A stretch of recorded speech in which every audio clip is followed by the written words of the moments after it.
Nocoj smo v veliki avli kulturnega doma Slovenske Konjice pripravili zaključno knjižno čajanko v tej sezoni.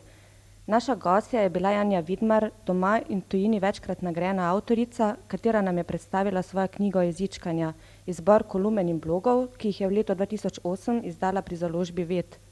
S tako imenovanimi knjižnimi čajankami smo na pobudo konjiških bralk in bralcev pričeli že v letu 2006, z njimi pa smo uspešno nadaljevali tudi v tej sezoni.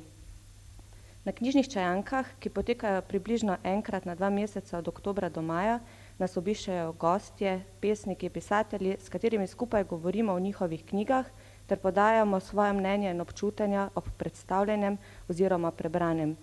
Pri izbiri gostov smo še posebej pozorni na sveže lokalne ustvarjalce in druge aktualne avtorje in pa seveda na predloge, ki nam jih dajo naši bralci. Z obiskom knjižnih čajank smo zelo zadovoljni, zato bomo z njimi nadaljevali tudi v naslednji sezoni.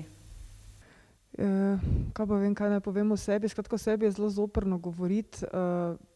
Bi znali drugi kaj več povedati, ampak k sreči trenutno ni nikogar tu, drugače bi mogoče slišali še celo kaj slabega.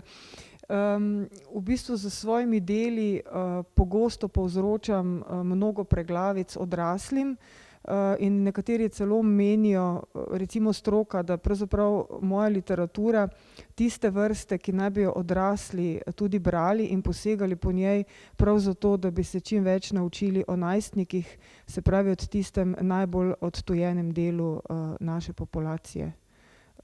Jaz srčno upam, da bom s svojimi deli povzročala še veliko trenj in tudi, da bom za svojo literaturo čim bolj škodovala mladim bralcem, kajti to bo pomenilo, da moje knjige tudi berejo.